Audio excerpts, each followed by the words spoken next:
Hello बच्चों, आज हम अपना अध्याय 4 शुरू करेंगे जिसका नाम है जनन स्वास्थ्य। जनन स्वास्थ्य को इंग्लिश में कहते हैं रिप्रोडक्टिव हेल्थ। ठीक है बच्चों, तो यहाँ पर बात हो रही है हेल्थ की। किसकी हेल्थ की? जनन की, यानी कि जनन अंगों को कैसे हम स्वस्थ रख सकते हैं से संबंधित सारी चीज़ों को हम इस चैप्टर में पढ़ेंगे। तो सबसे पहला जो टॉपिक इसके अंदर आता है वो आता है परिवार नियोजन।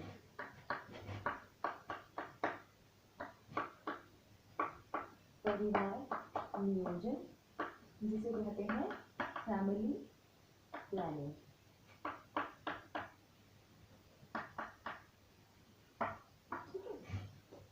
तो ये आप पहले भी शब्द कई बार सुन चुके होंगे। ये सरकार द्वारा चलाया गया एक तरीके का प्रोग्राम है, एक कार्यक्रम है जिसके अंतर्गत इस चीज़ पे ध्यान दिया जाता है कि हमारा जो देश है उसकी जनसंख्या ज़्यादा ना बढ़े, और जो जनसंख्या ज़्यादा बढ़ चुकी है तो उसे किस तरीके से हम कंट्रोल कर सकते हैं। तो मेनली ये एक प्रकार का कार्यक्रम है जिसका नाम है परिवार नियोजन। आपने एक नारा सुना होगा, कई बार सुना होगा, जो है हम दो हमारे दो। ठीक है, इसका मतलब क्या है? इसका मतलब है कि दो बच्चों से ज़्यादा बच्चे ना रखें हमें ऐसा मान के चलना चाहिए। हालांकि आज के टाइम में तो एक ही होना बहुत सफिशिएंट है, क्योंकि जो हमारी पॉपुलेशन है, जो हमारी जनसंख्या है वो लगातार बढ़ती जा रही है। तो सरकार ने एक नारा चलाया था, बहुत पहले से चलता आ रहा है, हम दो यानी कि माता पिता और हमारे दो बच्चे। ठीक है, तो ये सारी चीज़ें परिवार नियोजन के अंतर्गत आती है। ये बहुत ही बड़े लेवल पर गाँव में, कस्बों में, शहरों में लोगों को जागरूक किया जाता है, उन्हें समझाया जाता है कि भाई कितने आयु के बच्चों की शादी करवानी चाहिए। ठीक है, कैसे आप अपने परिवार को बढ़ने से रोक सकते हैं, यानी कि आप परिवार को बढ़ने से रोकेंगे तो एक तरीके से आप देश की पॉपुलेशन को कंट्रोल कर सकते हैं। ठीक है, तो आपको पता ही है कि एक महिला की जो शादी के लिए आयु निर्धारित की गई है सरकार द्वारा वो है 18 वर्ष, और ऐसे ही पुरुष के लिए जो आयु निर्धारित की गई है सरकार द्वारा वो है 21 वर्ष। यानी कि इससे नीचे आयु के लोगों की अगर शादी करवाई जाती है तो एक तरीके से वो बाल विवाह कहलाया जाता है, जो कि बिल्कुल गैर कानूनी है। तो ये सारी अच्छी चीज़ें हमें इसके अंतर्गत सिखाई जा रही है, परिवार नियोजन कार्यक्रम के अंतर्गत सिखाई जाती है। इसका उद्देश्य क्या था? यानी कि इस परिवार नियोजन कार्यक्रम का उद्देश्य क्या था? जनसंख्या को नियंत्रण में लाना। जनसंख्या को नियंत्रण में लाना, ये इस कार्यक्रम का मेनली उद्देश्य रखा गया है। अब इसके अंतर्गत क्या है, बहुत सारे तरीके बताए जाते हैं जिसके द्वारा जनसंख्या को सीमित किया जा सकता है, नियंत्रित किया जा सकता है। तो इसके अंतर्गत आपने सुना होगा शब्द आता है गर्भ निरोधक। ठीक है, गर्भ निरोधक विधियां, जिसे हम इंग्लिश में कहते हैं कॉन्ट्रासेप्टिव्स। क्या कहते हैं? कॉन्ट्रासेप्टिव्स, VES है लास्ट में, VES है। तो गर्भ निरोधक यानी कि गर्भ का मतलब क्या है? जब नर युग्मक जो कि शुक्राणु है और मादा युग्मक जो कि अंडाणु है उनका मिलना, यानी कि गर्भ धारण होना। निरोधक मतलब रोकना, गर्भ न ठहरे। इसके लिए कौन कौन सी विधियां अपनाई जा सकती हैं? आप इसके लिए आप अपने चैप्टर को बहुत अच्छे से पढ़ेंगे अपनी NCERT की किताब में। जो खास विधि है वो मैं आपको यहाँ पे समझाऊंगी। बहुत सारी बेसिक चीज़ें हैं जो आपको इजीली समझ में आ जाएंगी, आसानी से समझ में आ जाएंगी, वो आप अपनी किताब से समझने की कोशिश करें।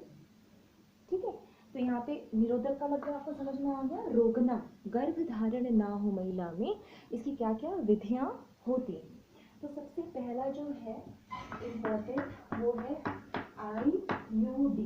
इसका है full form intra uterine devices. पहली विधि है वो है IUD, इंट्रा यूटेराइन डिवाइसेस। ये एक तरीके के उपकरण होते हैं, ये एक तरीके के यंत्र होते हैं जो कि गर्भाशय में लगा दिए जाते हैं। ठीक है, कहाँ पर लगा दिए जाते हैं ये उपकरण या आप कह सकते हैं यंत्र, जो मादा के गर्भाशय में विद्यमान किए जाते हैं या लगाए जाते हैं, आप ये भी लिख सकते हैं। तो इनका मेन उद्देश्य क्या है? इनका मेन उद्देश्य ये है कि अंडाणु और शुक्राणु एक दूसरे से ना मिले। तो इसके लिए क्या करते हैं, इसके अंतर्गत कुछ कुछ उपकरण आते हैं जो कि मादा के गर्भाशय में स्थापित या फिर कह सकते हैं उनको विद्यमान वहाँ पर किया जाता है। ठीक है, अब वो कौन कौन से हैं हम देखते हैं। तो IUD जो है वो भी कई तरीके के होते हैं। ठीक है, IUD जो है वो भी कई तरीके के होते हैं, इंट्रायूटेराइन डिवाइसेस के प्रकार। इनमें सबसे पहला जो आता है वो है कॉपर आयन निकालने वाले।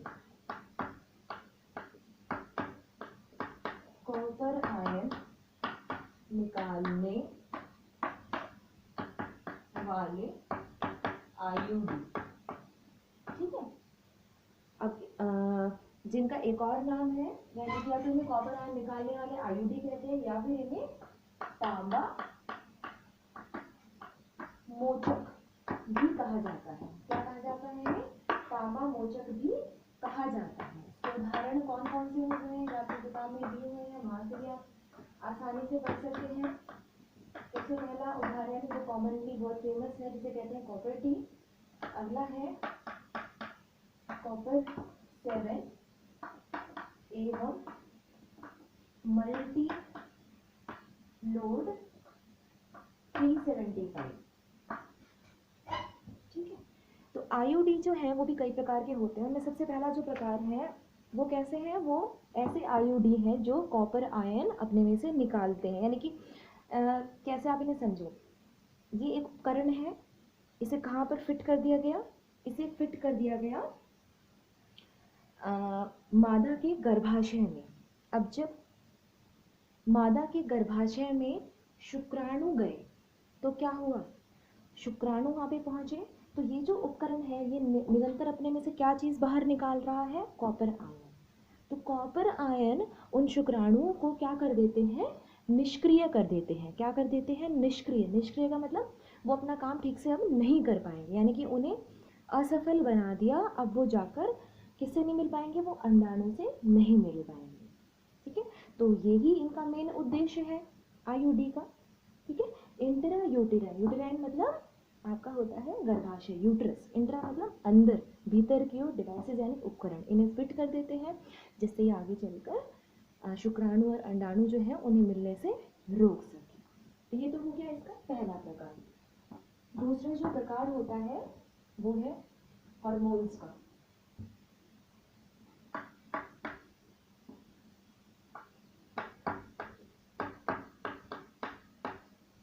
हार्मोन्स के रूप में कार्य करने वाले, हार्मोन्स के रूप में कार्य करने वाले IUD। यानी कि ये क्या करते हैं, जब ये गर्भाशय में फिट कर दिए जाते हैं, स्थापित कर दिए जाते हैं, तो ये निरंतर हार्मोन्स निकालते रहते हैं। ये उपकरण हार्मोन्स निकालते रहते हैं, जिससे क्या होता है, जब शुक्राणु और अंडाणु हैं वो मिले, उन्होंने भ्रूण बना लिया। ठीक है, तो वो भ्रूण जो है वो अब अंतररोपित नहीं हो पाएगा गर्भाशय में। बेटा कैसे समझने की कोशिश कीजिए।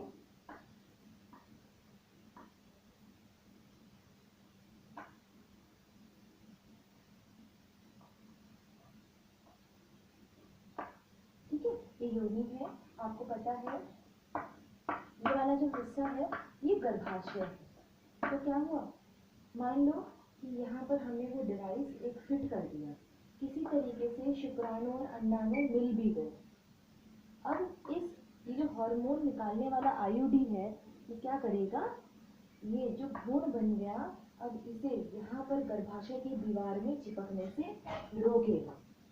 तो इस प्रकार के आईयूडी का काम क्या है, इसका काम है भ्रूण को गर्भाशय की दीवार से चिपकने से रोकना।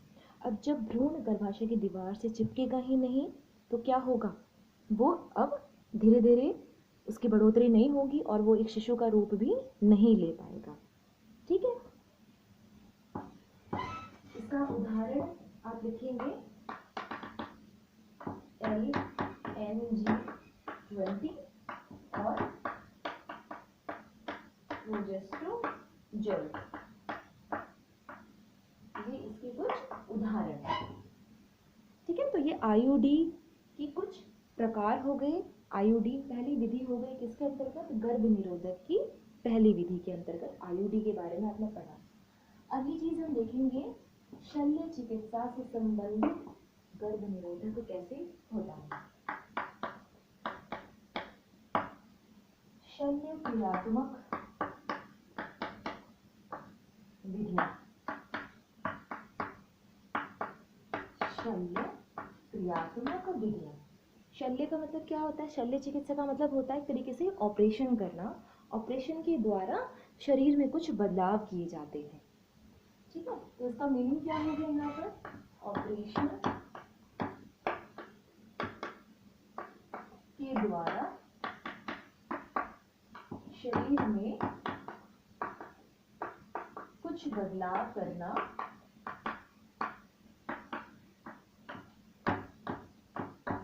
जिससे नर युग्म तथा मादा युग्म न मिल पाए। ठीक है, तो इस विधि का मेन उद्देश्य ये हो गया कि शरीर के जननांगों में, ठीक है, कुछ बदलाव किए जाते हैं, उनको कुछ ऑपरेशन विधि के द्वारा कुछ उनमें चेंजेस लाए जाते हैं, जिससे नर युग्मक जो कि शुक्राणु है तथा मादा युग्मक जो कि अंडाणु है वो एक दूसरे से ना मिल पाए। तो शल्य क्रियात्मक विधि भी दो तरह की होती है। सबसे पहले जो इसमें विधि के बारे में आपको बताया गया है वो है नर के अंदर। नर के अंदर जो विधि की जाती है उसका नाम है वेसेक्टोमी। क्या है उसका नाम, वेसेक्टोमी है, या फिर उसे हम कहते हैं पुरुष नसबंदी अथवा शुक्र अथवा शुक्र वाहिका छेदन। तो आपको ये तीनों ही नाम ध्यान रखना। तो पहला जो ऑपरेशन के द्वारा बदलाव की गई जो विधि है वो नर के अंदर की गई है, जिसका नाम है वेसेक्टोमी, या फिर पुरुष नसबंदी भी कहते हैं, या फिर उसे शुक्र वाहिको छेदन नाम भी दिया गया है। अब इसके अंतर्गत होता क्या है वो समझ लीजिए आप। इसके अंतर्गत क्या किया जाता है, नर में वृषण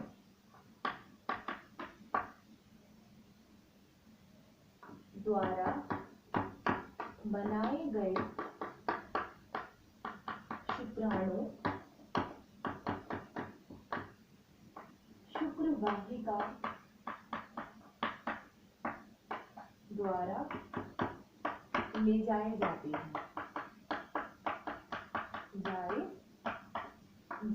हैं जो अंत में मूत्रनाली में खुलते हैं।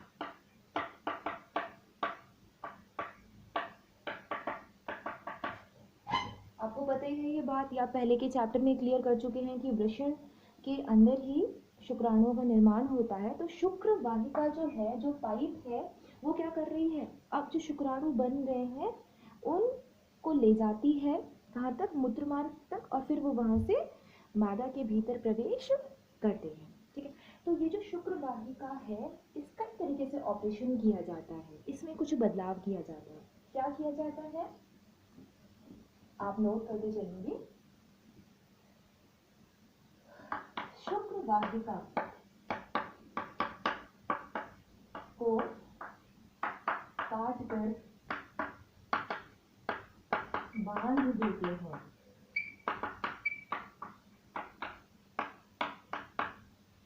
जिससे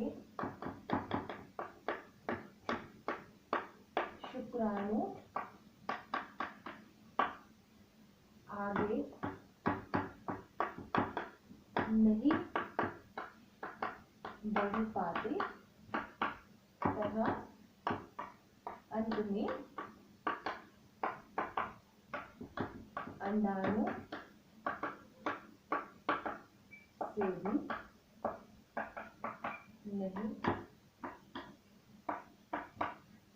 नहीं मिल पाते।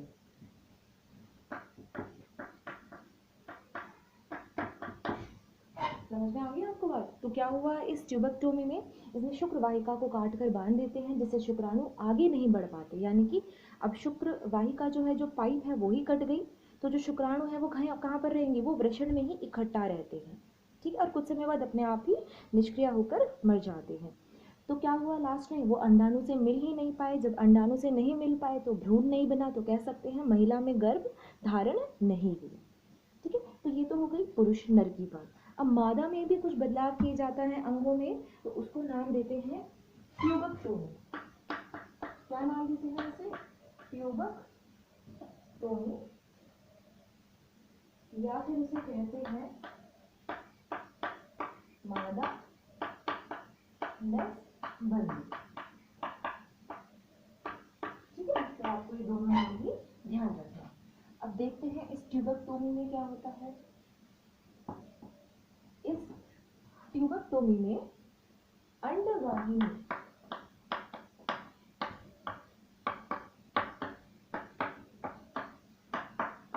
अंडवाहिनी को काट कर बांध देते हैं,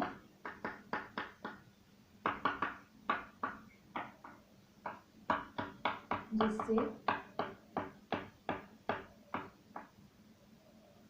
अंडाणु आगे चलकर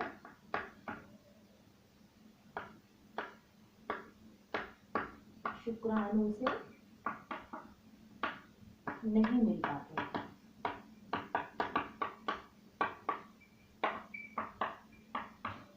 नहीं मिल पाते हैं, तो इसे हम नाम देते हैं ट्यूबेक्टोमी। तो इसमें क्या हुआ, अंडवाहिनी यानी कि फैलोपियन ट्यूब जो आपको याद आ रही होगी, जिसके 4 भाग आप पढ़ चुके हैं अपने पहले चैप्टर में। इसमें क्या हुआ, अंडवाहिनी को काट दिया जाता है, जिससे जो अंडाणु जो है, जो अंडाशय द्वारा बनाया गया है, वो अब क्या रहेगा, वो आगे चलकर शुक्राणु तक नहीं मिल पाएगा। तो एक तरीके का ऑपरेशन किया गया किसमें, मादा में। अगली चीज जो है गर्भ निरोधक के अंतर्गत जो आती है, उसे कहते हैं सगर्भता। सगर्भता का चिकित्सीय समापन। ठीक है, इसे कहते हैं मेडिकल टर्मिनेशन ऑफ प्रेगनेंसी।